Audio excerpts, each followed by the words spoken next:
This is the Average Guy Network, and you have found Cyber Frontiers, show number 59, recorded on December 10th, 2019.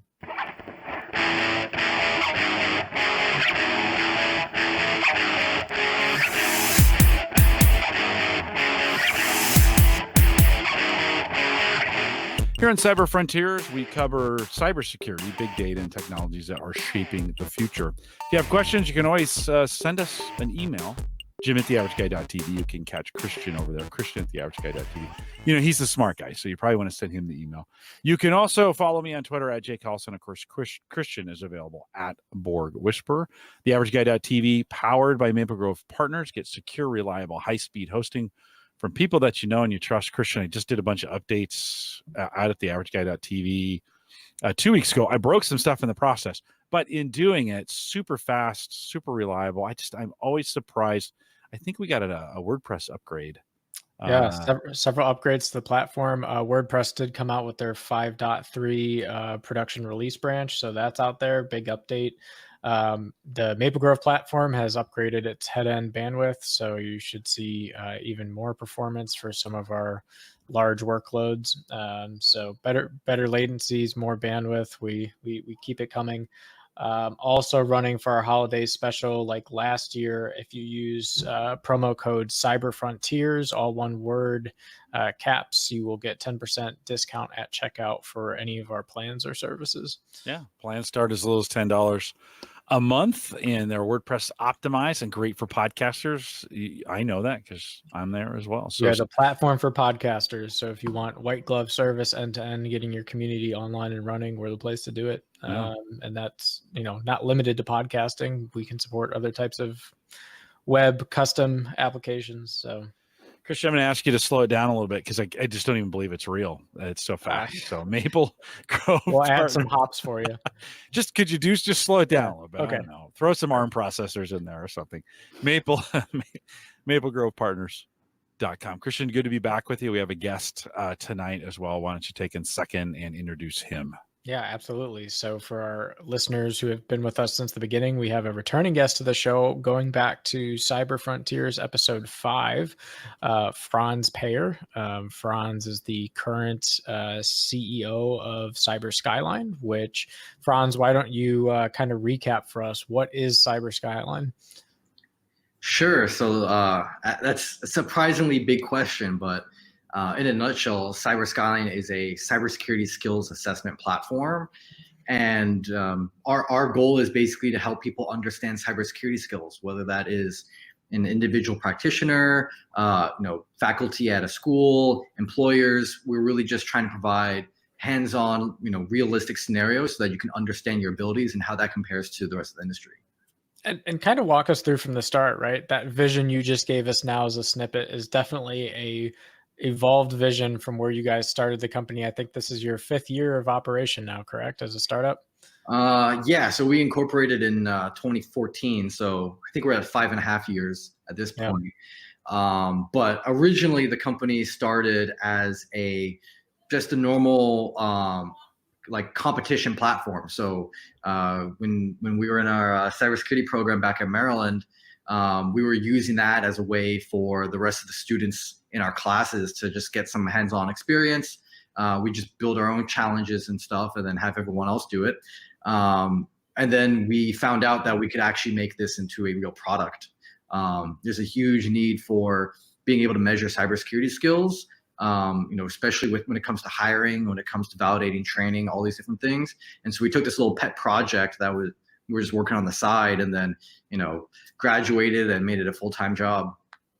When did you have the crystallizing moment that you knew this was something you wanted to do more as a hobby, I guess?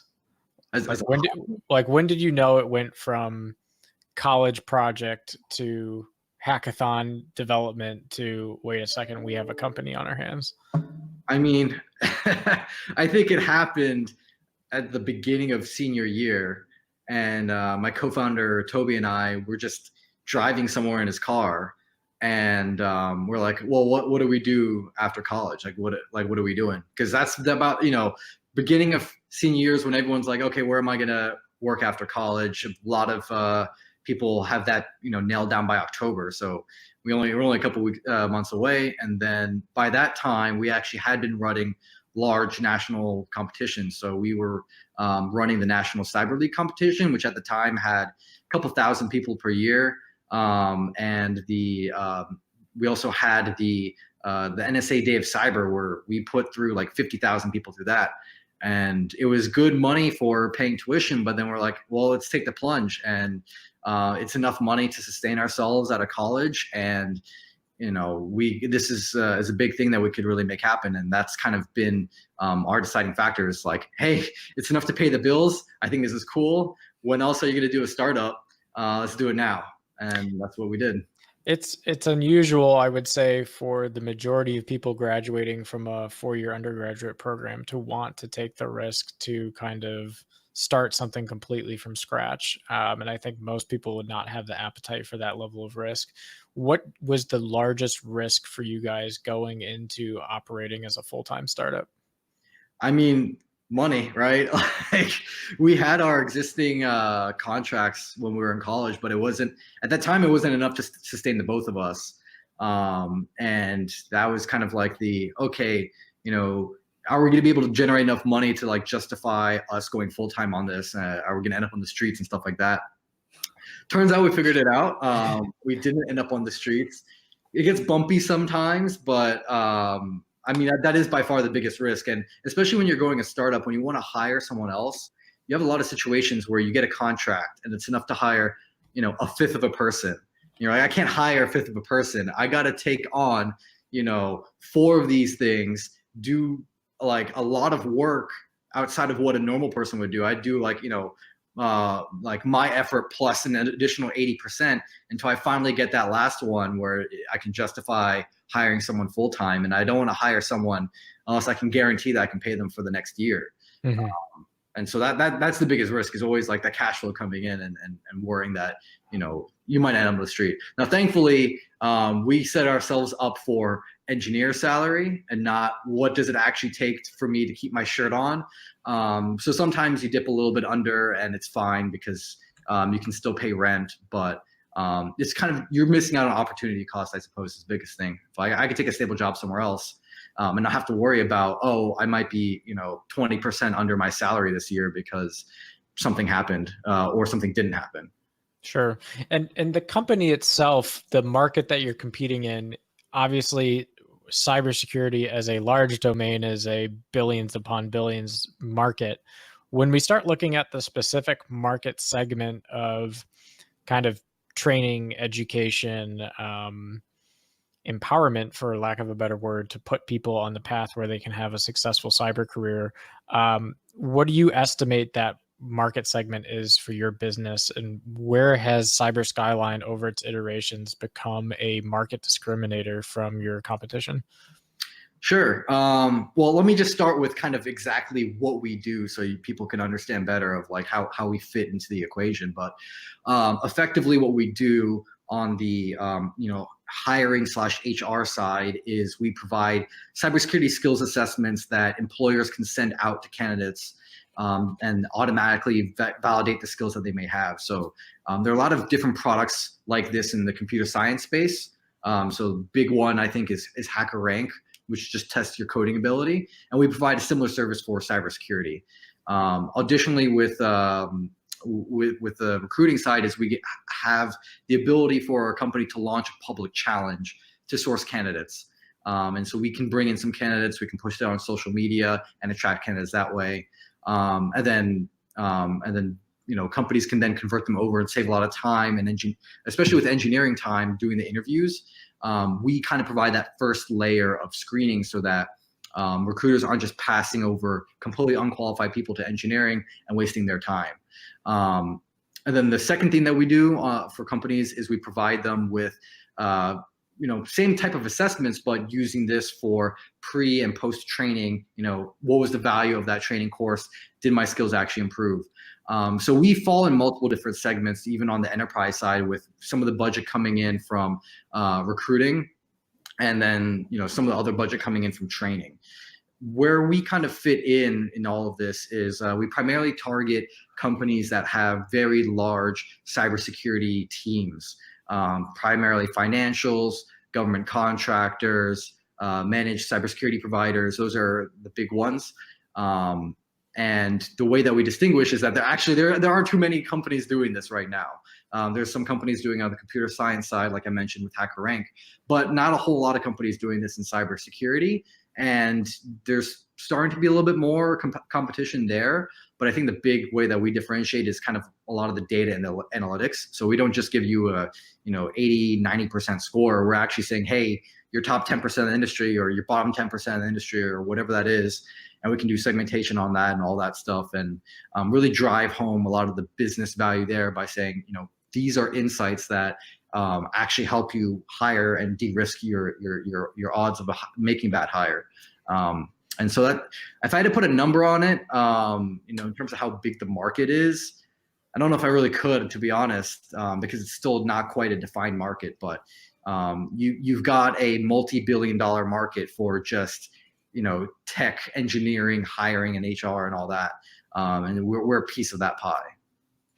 And kind of talk through for our listeners, what is the core aspect of the Cyber Skyline platform, right? So, as a broad narrative, there are related companies that might call it like cyber gamification, right? Where you're playing a game or competition, but Cyber Skyline's a little bit different. What makes it unique? So if I try to simplify exactly what we do, just imagine LinkedIn for cybersecurity, but instead of everyone self-reporting their skills, they're actually going through hands-on technical screening assessments that measure their ability in an objective fashion. So fundamentally, we're not just an assessment.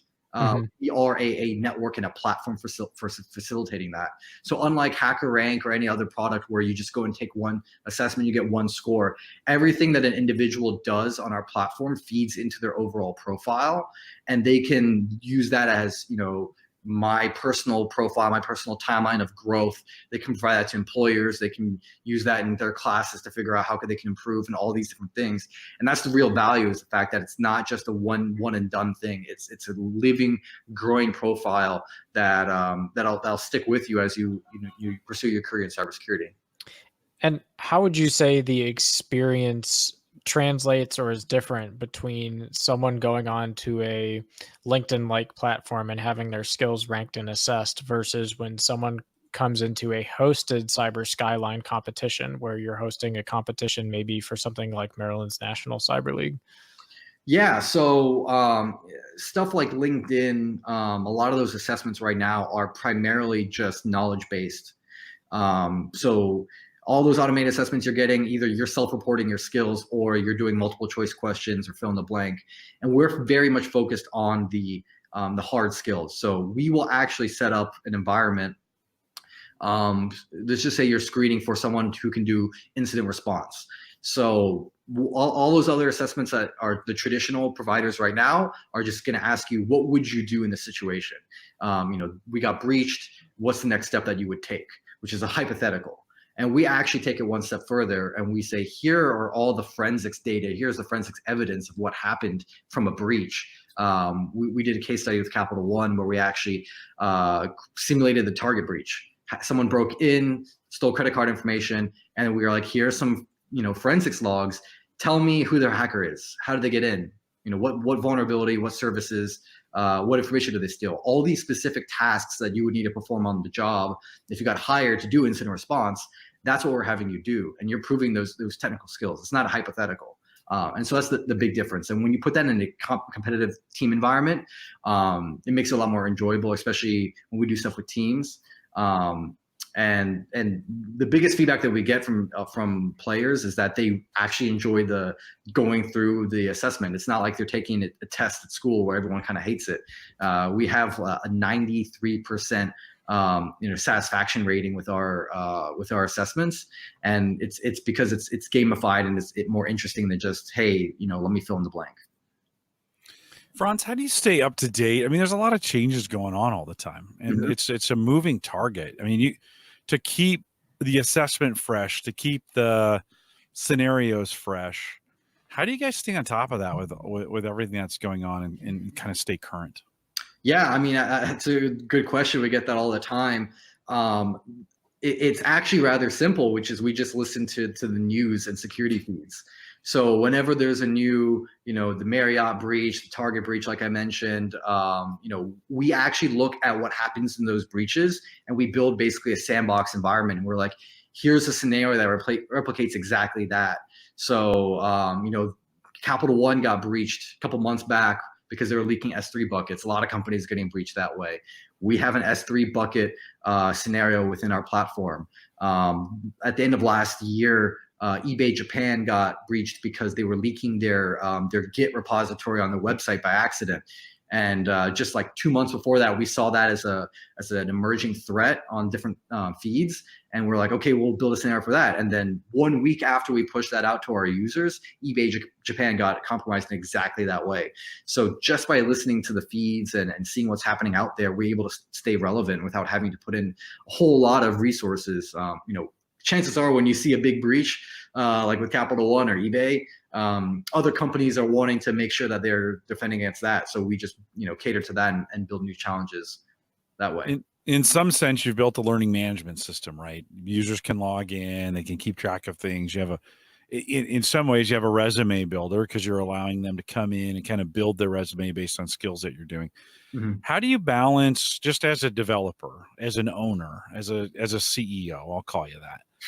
Can I? Do you guys have you given yourselves that title? Yeah, I'm technically CEO in my. Awesome. All right, I got the title right. That's awesome. How do you balance the platform build out? Because that's one thing, right? Making sure the platform works. That's not necessarily cybersecurity in its sense, and it is maybe in some ways. But there's the platform build out with all the cybersecurity work that you have to do as well. There's a little, those are kind of two different skills. How do you find, as with the two of you, how do you kind of balance that out to make sure both the platform's being built and you're staying up to date with cybersecurity pieces? It's definitely a big challenge. We basically, the way that we do it is we do a lot of the sourcing for the cybersecurity stuff on our free time because we're just generally interested in the space. So we'll be looking on, Reddit's NetSec, subreddit, looking at Twitter, looking at all these different feeds, just figuring out what's out there on our free time. And then what happens is most of our time is actually spent on the developer side, and then we specifically allocate cybersecurity, content development time within our schedule. And then of course, when a customer comes along and says, "Hey, I want X, Y, and Z," then that gets plugged into the schedule. But for the most part, it's primarily driven by the needs of the technical capabilities. And then the cybersecurity component is just the content that feeds into that engine. So we're constantly trying to figure out, how do we build a better engine? And then when someone's like, "Okay, I need you to go far," then we figure out, how do we build the fuel that we put into the engine? And that's kind of, done as an as needed basis, and we just make sure we have enough stockpile so that we're never left in a situation where there's no new content going out to our users. It's kind of sad that we live in a world where that content's so easy to get a hold of, right? And you never run out of scenarios. You never run out of, right? There's always a breach happening of some kind. There's always opportunities of things that went wrong to use as an example, right? You kind of mentioned that with the Japan eBay breach. They're happening, Christian, maybe at a more frequent rate these days than before, or do we see them backing off a little bit? I think it's a little hard to say. I mean, certainly from 2017 would have been the height of data breach years just by volume reporting for years. So we're definitely in 2019, our overall data breach rate is much lower. However, I don't think the impact of a company getting breached or the mechanisms in which they can get breached has lowered at all. If anything, attacks continue to get more targeted, more sophisticated now that the low-hanging fruit has largely been plucked off the tree over the last 5 years. But I don't think the financial damage or impact to companies has that threat model has not changed much for an organization. So in terms of the scope of what it means to deal with a data breach, we're still in the same playing field. I would say the overall volume, though, being lower indicates two things. One, the level of advanced persistent threats has increased because of the level of difficulty going up. And two, the overall organizational effectiveness properly managing IT resources and platforms has allowed the quote unquote data breach count to go down. Franz, have you seen in the years you've been doing this, and you kind of have to program these scenarios, do you find students getting smarter with these than when you started 4 years ago, or has the student kind of always just maintained a similar quality? Are we getting better at training and educating our students, or is it just maintaining or getting worse? Yeah, that's a very tough question to answer, because I think as a whole, I don't think that there has been a huge change in student ability. And it's primarily driven by the fact that we have so many new people going into the field, and you're just getting way more beginners, and it's kind of, the average goes down when you have a bunch of beginners coming in, because I think, the people who have been in different academic programs, have been learning about cybersecurity for a couple of years now, their average skill level is going up pretty well. So something that we see within the National Cyber League competition that we operate is that on the high end, with the schools that have kind of a very consistent program, they have the same students competing in this year after year, they have developed better strategies for learning new technologies on the fly, for working together as a team. And that's demonstrated through their ability to solve these challenges that we offer with higher accuracy rates and in quicker times. However, like I said, on the low end, you have a bunch of new people coming in, and it's their first time, and they don't quite know what they're doing. So I think we are producing more and more qualified people, but it really depends on where you're looking at. I mean, you have a lot of different 4-year universities which don't do a good job of giving enough applied cybersecurity skills. I don't know, Christian, I don't know if you took the cybersecurity course back at Maryland, the 414. Yep. Yeah, he's took it. So if you recall, like a vast majority of the class had no clue what the hell they were doing. Correct. It's just a bunch of people who are in a 400 level class. They're a junior or senior. They should know all there is to know about the basics of how different operating systems work and Linux and all these things, and you have people asking, how do I change directories from the command line? And you're like, whoa, this is a 400 level security class, this is so foundational that like but I mean, we also have kids from community colleges. I mean, I hesitate to say kids as well, because you have a lot of people who've been in the industry coming back to get cybersecurity degrees, and they get kind of left behind by big employers because they're not from a big brand name university. But a lot of the people who are not from the more well-known schools actually learn a lot more of the necessary skills to perform on the job tasks. And you can basically, I think what you're getting from 4-year university is a lot more theory, and what you're getting from the other schools is a lot more practical stuff. It's applied.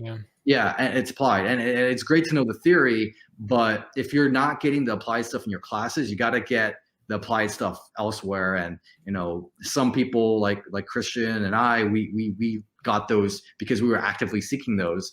I think schools should be doing a lot more to encourage their students and facilitating ways for their students to build up those technical skills, those applied technical skills, because if they're just covering the theory, then you're going to have these exact same situations where you have people graduating from a top 20 cybersecurity program in the US, and they don't know how to change directories from the command line, and it makes no sense at all.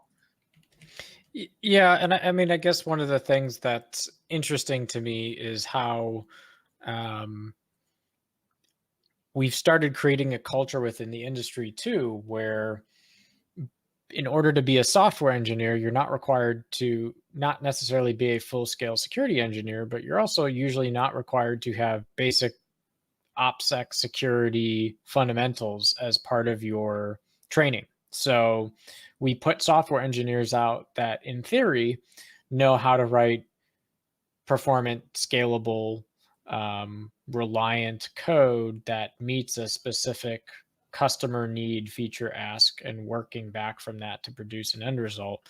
But a lot of times writing code that is bug free somehow doesn't also fully translate to writing code that is raising the bar on security, right?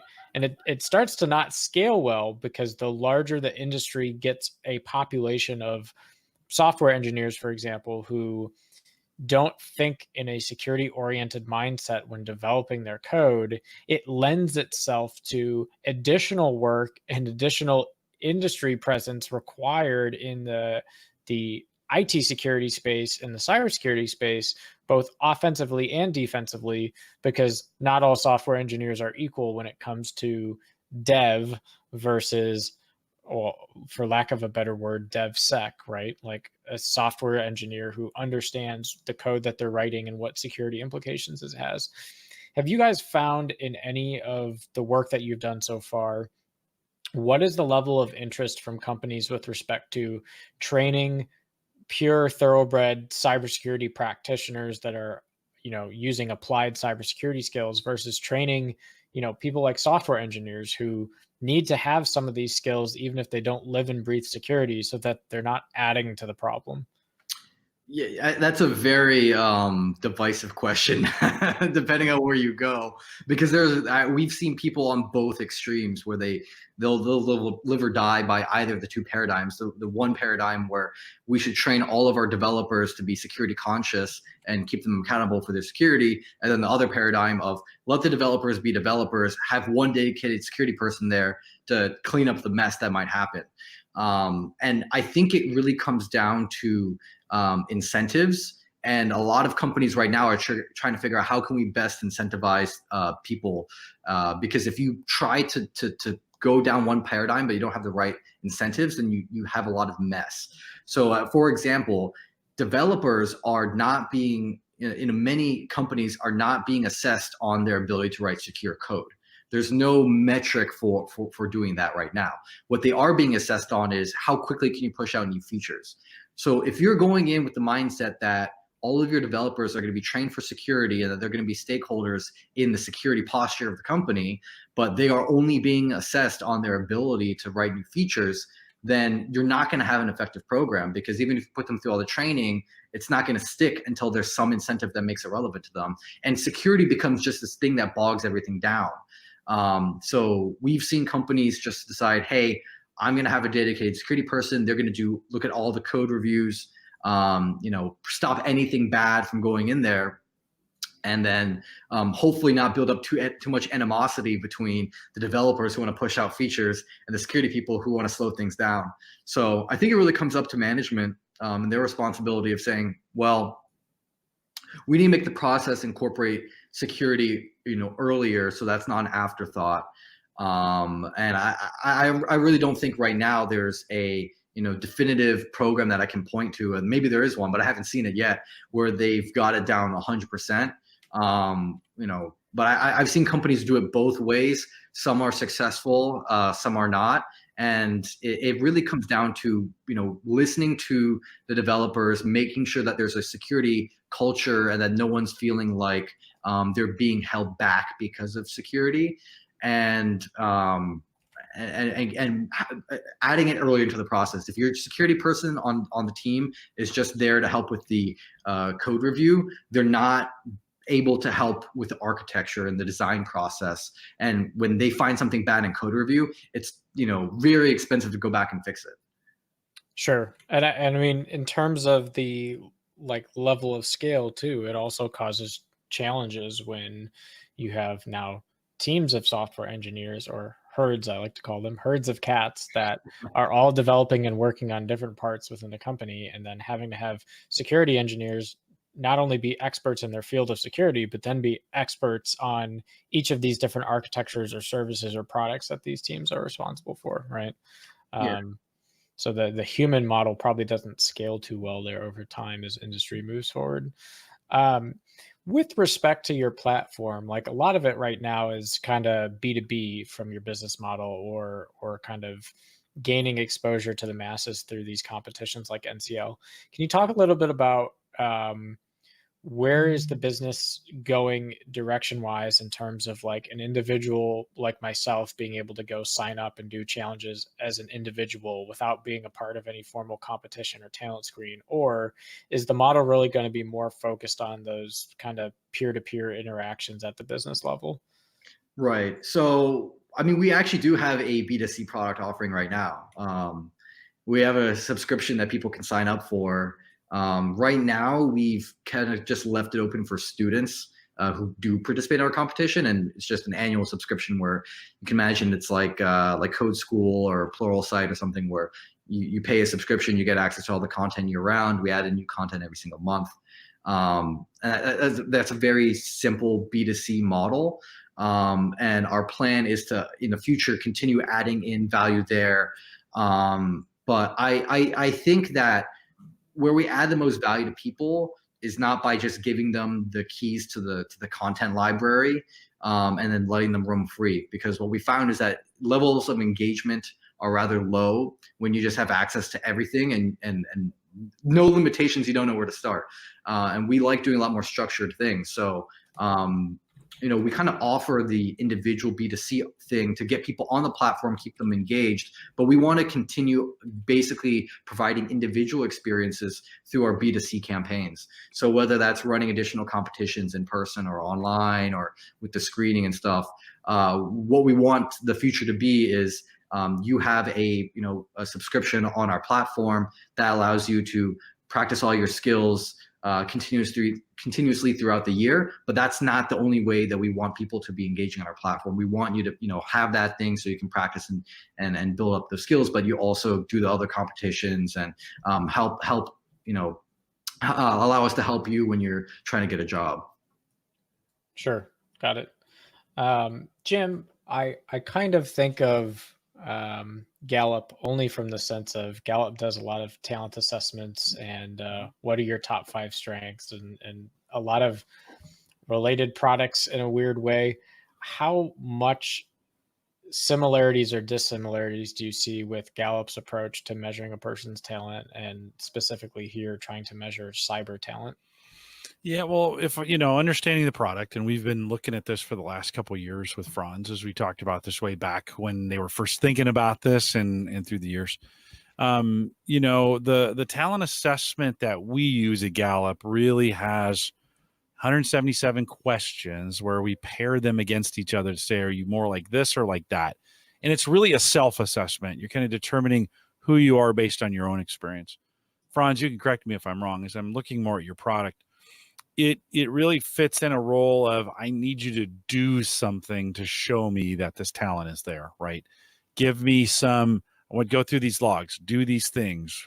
It's more of there are some specific, so it's kind of a specific role-based tool where it's like, hey, in cybersecurity, you're going to have to do these kinds of things in this role, where Clifton Strengths is more a general tool looking for some general talent themes. In other words, when I think about things or when I do things, I generally do them in this way. I think out loud or I think internally.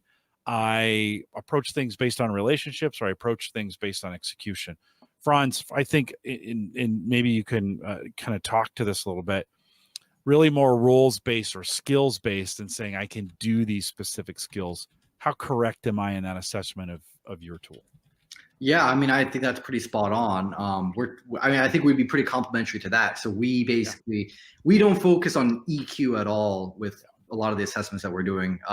Sometimes when you're in teams, we can do some EQ there, but it's not really, that's not really something we're objectively measuring. We just say, hey, this team did better because they were better. They were able to work together better. But yeah, we're very complimentary to those products because we're focused very much on the technical role-based skills. And then we're still reliant on, a Clifton Strengths Assessment or, a normal, recruiter, technical recruiter phone screen or something like that, where they kind of measure the thinking of the person, the way that they work together, all those different things that would be important things to know about an employee before you hire them. And so we're just focused on the technical side. Work style, some of those working. Christian, we also have a selection tool that helps us pick based on right fit to the organization. And so that's a kind of another level. Is your work style one that fits well in the organization? Two, are we getting you assessed into the right role? This is where Franz fits in. And this really, I think, where these technical assessments shine. Years ago, they weren't very good. I think they're getting really good now in what they can do and what they can assess. And then, of course, Clifton Strengths would help with how you go about to do that role. What kind of style are you going to have? How are you going to fit well on a team? What additional talents are you going to bring to that? So I think that's a good, and Franz, I think you're right. I think there really are, they complement one another really well, kind of based on the dimension of the person that they're looking for. Does that make sense, Christian? I think so. Yeah. I'm grokking it. I'm taking a moment of silence. You've taken them all. If it makes sense. Yeah. Franz, have you had Christian go through have you had him actually go through a Christian's been through many of them. He's won a couple of these competitions too. Yeah. You got a smartwatch or something for one of our I did. In fact, I leave it on my desk. Really? I have the it's a little bit interesting lately. I've been having problems with it, but my my Android smartwatch here, the Motorola one. And then of course I defected to iPhone, so shame. But Franz, yeah. what kind of feedback have you been getting from employers after the fact? You've run just recently. You've run some kind of big engagements. What are you hearing from them? I mean, what kind of feedback are you getting from the employers on that side? Yeah, so I mean, the majority of the feedback is that it's just like the huge time savings. Every time we talk to the engineering team after we do one of these things, it's just like, wow, like why weren't we doing this sooner? Because a lot of the times you have candidates who are typically lying on the resume to get through a lot of the recruiter screening, because the recruiters don't know how to measure a lot of these technical skills, and then it gets passed on to the engineering team, and the engineering team is wondering, why is everyone so unqualified? And so you have this problem where the most reliable, ethical people are not going to overfluff their resume. They don't look as good in comparison, and engineering just gets stuck with all these liars basically, and it's so hard and so time consuming to go through that. And we were talking to a couple customers that were just asking, can we just like bypass the recruiter and then go straight to the results of your assessment and then start picking people from that? And we try to play this role where we're just empowering the recruiter to make decisions faster. The recruiter should only be really focusing on, is this person a good fit for the team? Do they work well with other people? Focusing on the human components of things rather than the technical skills. And so, yeah, we always hear, from the recruiter side, they're happy because the hire gets made much faster. It makes their metrics look a lot better. Obviously, if they can fill more candidates in a shorter period of time, that's what they're being measured on. And engineers are never thrilled to be wasting their time interviewing someone who's completely unqualified. Yeah. Have you had engineers kind of question your assessment? They're also like, well, maybe I'm the best at doing this as opposed to outsourcing it. Have you had kind of that pushback from an organization feeling like, I know you think you're doing a great job. Have you gotten pushback from engineers on what you guys are doing? Once in a while, I think what it really comes down to is, they have their understanding of what they're looking for within the organization, and they might not think that we match that. Typically in those cases, we actually support the ability for them to take their whatever assessment that they have and import it into our platform. We've done that a couple of times, and it's not a huge deal. But I mean, at the end of the day, I think a lot of people, really feel that they have a better assessment, but if they're going to be spending hours upon hours or days just sifting through all this noise because they have to manually grade it, or they don't have the better process for it, eventually they relent and they're like, okay, maybe you're not perfect. Maybe I like doing things my way a little bit better, but if it's going to cost me an arm and a leg to maintain it myself and all this time, then it's not worth it. And I can do my additional screening on top of what you're doing, but if I can at least help cut down a lot of the noise for them, it's added value to them. Are you able to customize your platform based on engineer feedback? In other words, if they gave you some feedback like, we'd really like these kinds of scenarios, or we're in our areas, we see a lot of those things. Are you able to kind of customize what you're throwing at the students or your assessment to take into account their kind of needs? Yeah, and that's actually part of our content creation process is whenever, we have that time set aside for creating new content, we look at the priorities, and the priorities are always driven by, number one, what the customers are asking for, and then number two, what the users are asking for. So, big example is we've gotten a lot of requests from customers to push more into IoT and push more into cloud security. IoT is a little bit harder to assess over the internet, but there are still ways of doing that. But big thing with cloud security, that's when we started doing stuff like the S3 buckets and building those challenges that way. A bunch of different things are being driven by the feedback. So it's a matter of, do you have something in mind that you specifically want? If so, then we can import that into the platform. If you just have a generic idea of, hey, I want more cloud security stuff, we just add that to our roadmap, and then that gets pushed out on a regular basis. You've got some great help or friends, let's say, coming out of the ACES program that are around you. Do you guys lean on? Do you have an outside kind of advisory council or a group? You talked about you kind of just keep your ear to the rail on what's going on cybersecurity, but do you guys have an advisory group that you've built around you a little bit to get some additional help or advice with folks around you on what's going on? So you mean in terms of just what's going on in cybersecurity? Yeah, just for the business, just having some outside counsel on other people's opinion, like, say a Christian from time to time, getting some folks together. What are you guys hearing? Have you leveraged any kind of groups like that? I mean, we have a couple of different ways for doing that. So, we of course have all the guys from college. We catch up every once in a while, and we share whatever's, going on.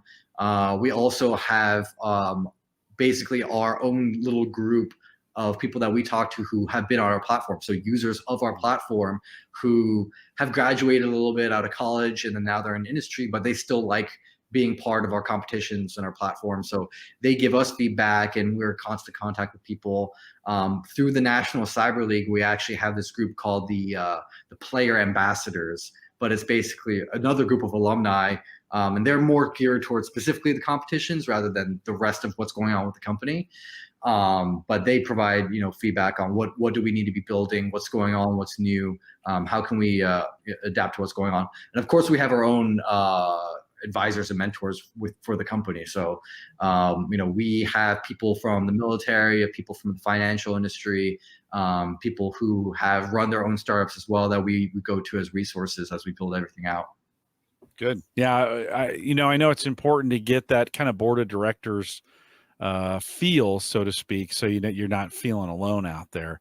I think you're pretty well connected in those communities, and that sounds pretty great. Just you're not at this alone, right? That you got some folks around. Yeah, and honestly, I think that's kind of the biggest struggle when you are starting a company right out of college is the fact that you don't have a lot of those relationships from the get-go. I mean, you just have the people, whoever your family knows and whoever you met from school. That's what you got coming out of college. That's all you've got. Yeah. And my family isn't big into cybersecurity, and now there's my co-founder's family. And so we kind of just had what we had out of school and what network we can build on our own. And that was probably one of the biggest difficulties we had, other than, cash flow and how do we figure out the money and how to pay ourselves. But how do we get advice? Because we're going into this blind. When you're a startup, everyone says that you learn through failure. You only get so many failures as a startup before you burn. You crash and burn, right? You can get a couple, but if every single thing that you do is a failure and you might be learning along the way, that might be great for you personally, but it might not be great for the company as a whole. So it's always better to learn from someone else's mistakes. Mm-hmm. And we basically spent, we spent like a whole year just trying to figure out how do we build that network and how do we meet new people who can provide us the advice and mentorship that we need. And I think that's why people who actually have startups have 10, 20 years of experience in industry first. That whole, college dropout that's in a startup is a huge misnomer. When we set out for this, we started joining some accelerator programs, and we were like the youngest people there by far, like easily like 10, 15 years younger than everyone else there. I have not really met anyone else at these accelerators, at least on the East Coast, that have been our age. I mean, West Coast is a completely different ballgame, but I think, what is normal for the rest of the country is people who have that, many, many years of deep connections and mentors and people that I can talk to. And that's when they decide to create a startup. Yeah, so Gallup, we have an entrepreneur tool to help people do what you're doing, right, from scratch. And part of the exercise, one of the exercises, I think it's the fifth one you do, is kind of building that board of directors around you. And you don't have to call it that, but those people that kind of get that advice from. And I think you're right. I do think on the East Coast, it skews a little bit older as opposed to the West Coast. I don't know that for sure, but it does seem like, it's a little less risky that way, right? You said be in industry for a little while, jump out and do a startup, as opposed to on the West Coast. It may, so you guys may be West Coasters as opposed to East Coasters, but West Coast implants on the East Coast. There you go. Well, the fact of the matter is, this is now kind of an established, because you guys were working it in school for so long. You got a 3 or 4 year head start on a startup in a pretty safe environment at school, where you could kind of fail maybe a little bit more. Although I don't think, have you guys had a failure, so to speak, in it, where you went, oh, that really didn't work, we should have done this? Have you run into those? I mean, knock on wood, but so far nothing to date. I mean, we've been very, very cautious to make sure that all these different contingencies have been thought of. And I think that might be our security mindset. As a good security practitioner, you're always thinking, all right, what can go wrong? And if it goes wrong, how bad is it going to be? And what can I do to mitigate the damage? And that mindset has allowed us to avoid making a lot of, potentially catastrophic mistakes. Yeah, we'll let Christian be the judge of that. Have you sorry, have you had anybody try to students who may not have been so happy with their results try and come back and maybe break into your own system? Have you had any kind of your own cybersecurity attacks on your system? Well, we constantly have people attacking us. The biggest one is that people are just running automated scanners and they just throw out all these alerts. We recently started a vulnerability disclosure program, and so we now have ways for people to report any vulnerabilities that they find.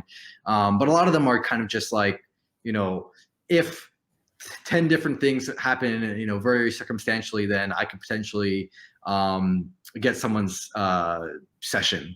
It's like, okay, well, then I guess you can submit answers on their behalf. We're a little bit lucky in the sense that there isn't a whole lot of risk that we have in terms of what you can get with any single user's account. The big thing that we need protecting is our data.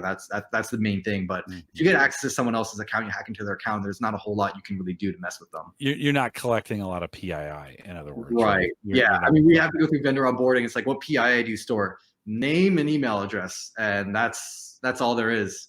Maybe some people really want to keep their score private. Occasionally, we do actually have people, not want to be listed and stuff, and we give them the ability to use a pseudonym, so that they're not showing up with their name publicly on leaderboards and stuff. So, I guess you can reveal the top people on the leaderboard and who their identities are. How about the push to go international? Is there any market that you're looking at for running Cyber Skyline internationally? And if so, what privacy laws might you have to take into consideration with respect to GDPR and otherwise? Great question. So right now we are actually looking at doing stuff in the UK. Europe's a little bit tricky with skills assessments. I know Germany has very strict laws about it, so we have to be very selective with kind of how you can use skills assessments for hiring and HR purposes in Europe. But in the UK, it's okay. And we have to be GDPR compliant. That hasn't been too bad because we don't have a lot of different vendors. And so it's just a matter of disclosing what data do we have and how do we use that data. And then we also have to worry about Privacy Shield. So that basically just allows us to keep the data of European citizens within the U.S. And those are kind of the two big things that we have to be worried about right now. Have you considered just setting up a separate instance in Europe that's completely separated from the US and just maintaining two systems? We have considered it. It's something that we don't really want to separate the data per se. And it's also a situation where we have some customers who are multinational. So they don't want to have different systems to log into every single time. So we just want to have it as one unified system that they don't have to worry about. It's a real problem with GDPR in what you're saying is it sounds great when you think about, well, okay, in Germany, so to speak, we'll have it, for them, we'll build it this way. Then the company comes in and they've got people all over the place. And it's like, oh, okay, now we have to integrate this, separate it virtually, however you're going to do it. It has created a kind of a challenge in that area of exactly where data sits. And I don't know if GDPR has been necessarily completely tested in court. So while they have laws, we know those are all testable, right? They all have to really go through the court systems to start being tested. So there are people who are like, what does that really mean? And I'm not sure we have necessarily all the solid definitions down pat. We have some great ideas, certainly. But I think there's some challenges that still are out there of exactly what that means. So we grapple with it. And I think everybody's kind of grappling with it. There was a whole industry that grew out of GDPR of people just trying to do that. Many of them met the deadlines, but we're kind of in that sweet phase right now where people are actually using it and then they'll be tested. I think we're going to start seeing GDPR and not here, but in California, as well as the way the rest of the United States goes. I think we're in that phase as well, where that's going to kick in here pretty quick. And then, of course, that's going to go to court. And it's really, really important to see how the courts interpret then what laws have been passed. We're in the early phases of this. I mean, if we think GDPR is a known thing, we still got a ways to go before we really know what it means. Yeah, definitely. Yeah, it's complicated. It's super complicated. Yeah, for sure. Christian, what else? I'm just trying to think where we, company-wise, I feel like our listeners have a pretty good sense. Yeah. I think I may have neglected to say you guys are point of presence online is cyberskyline.com, all one word. Franz, what does the next year look like? Like, what does 2020 look like for Cyber Skyline? Where are the big focuses for you and the direction you guys want to move? Yeah, so big focuses for us are basically helping more companies run different recruiting programs. So that means going to more conferences, running more competitions. We were at the Women in Cybersecurity conference last year. We're going to be at the Women in Cybersecurity conference again this upcoming year. There's expansion. I can't say anything too much about specific conferences in the works right now, but we do have bigger conferences in the works as well. Also working with companies to basically run large public challenges. We just wrapped up one for Lockheed Martin back in October where we ran a large public challenge where there's a URL that people can go and start an assessment if they were one of the 20 different schools that Lockheed Martin was hiring from for their Aeronautics division. And we're looking to doing more of those. So really helping students find employment and helping employers find qualified talent. And we're doing a lot of that in the college space. So expect to see a lot more with getting more college engagement with industry. Cool. Franz, do you find universities, I would think, their career development centers and such would be kind of incented to use a platform like this to get their students on it and employable. Do you find the universities are approaching you guys at all, or is that a market where they're coming to you? Curiously enough, with the with those offices, it's not something that we've been getting because I think they're kind of hesitant to spend money in that regard. But what we have been getting inquiries from at schools are with the actual academic programs rather than the career offices, where they are interested in supplementing their curriculum because they see a lot more value very, I guess, rightfully so easily with the idea where I teach a class and then now I can have some hands-on technical real world experience as well to supplement that. So we actually have a couple of classes that are using our assessments as a capstone, and the professor will teach to whatever curriculum they have. And then at the end of it, students do an assessment on our platform. And so we'll be getting more inquiries in that regard, and how do we integrate with LMS and help them build out some of their curriculum as well. And that's something that we're vaguely taking a look into, and how do we support all of that. But I expect to see in the future, as we get more and more employers on the platform, like Lockheed Martin, maybe the career offices will start reaching out a little bit more. And do organizations pay per seat? Do they pay per event? What's a quick rundown on a pricing model? Yeah, so what we charge employers is basically we just look at their hiring needs for the year, how many people that they need to fill, roles that they need to fill, and then we just charge them an annual license just based on that number. And then obviously it's going to vary a little bit more if you want additional challenges and features, but it basically comes down to a per hire per year price point. Good.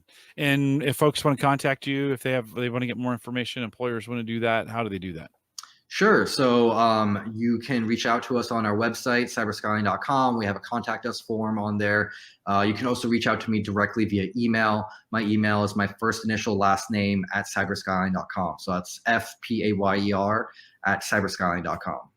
I think sales at gets you there as well, right? Sales at gets you there. Yeah. Contact at gets you there. We're very accessible. Or anything at cyberskyline.com probably comes to you, right? On Twitter, on cyber, at Cyber Skyline, we're everywhere. You can find it. Franz, did we miss anything? Anything else that you'd like to kind of highlight before we wrap it? No, I mean, I think that was the great conversation. Thanks for the invite. Thanks for having me back after all these years. Yeah, absolutely. Always love chatting with you too, and talking about the state of where everything's at right now. You remember that day we were down in the basement of the Aces? I remember that. Yeah. Good stuff. So great. Really good stuff. So long ago. Good to see, for me, great to see those days watching you guys kind of go through this. And this has always been a project that's kind of been on the side for you guys. I've watched you and Toby do this over the last, half decade. And kind of wondering where it would go. And I don't know, I always kind of thought it would just be a product. I thought you guys would launch something and it'd be great.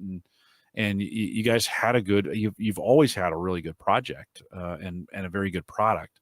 And so fun to see it big time at this point. And I know you guys want to make it bigger, but it's fun to see it out and real and people using it, and you're having great success. So congratulations on getting it launched. Congratulations on being able to pay yourselves. That's just for entrepreneurs. Listen, that's a big freaking deal for a lot of startups, of being able to pay yourselves and be able to make, payroll, so to speak, and get that done. So Franz, congratulations on doing that. Yeah, I appreciate it. All the kind words, and thanks for having me on again. Christian, any final words from you before I wrap it? No, I just got to say, it was amazing to me to look up today that, when was Franz last on in terms of representing Cyber Skyline, and it was episode 5, 2014. I'm like, dang. Yeah, coming up on 6 years of just all things related to this. So pretty cool. I get excited about Cyber Skyline because I see the amount of challenges and problems that are going on with the cyber education industry. And I think that it is still as developed as the cybersecurity industry is. This is still a huge area of new and uncharted territory where people are trying to refine and make their stake in the ground. And I think Cyber Skyline has a unique approach to doing it that scales really well. So I'm kind of glad to get the digest of where Franz and Toby are in their journey here, and hope to see it scale in the years to come. Yeah, good stuff. With that, we'll remind folks, don't forget theaverageguy.tv, power another startup, Maple Grove Partners. Get secure, reliable, high-speed hosting from people that you know and you trust. That's that guy down there. And if you want to get information on plans, start as little as $10 a month, maplegrovepartners.com. if you want us to cover anything, or it's really Christian. He's a smart guy here. You can contact us, send us an email, jim@theaverageguy.tv, or really just send it to Christian. Christian@theaverageguy.tv, at Jay Collison, at Borg Whisperer. I want to thank you for joining us tonight. A couple of you out there in the chat room, and many of you will listen after the fact, and we appreciate you guys doing that. We'll be back with 60. We made it, Christian. We at least made it to 60. Getting to 60. Keep 59 on here, 60 as we keep going. Well, thank you for joining us, and thanks for listening. With that, we'll say good night. Good night.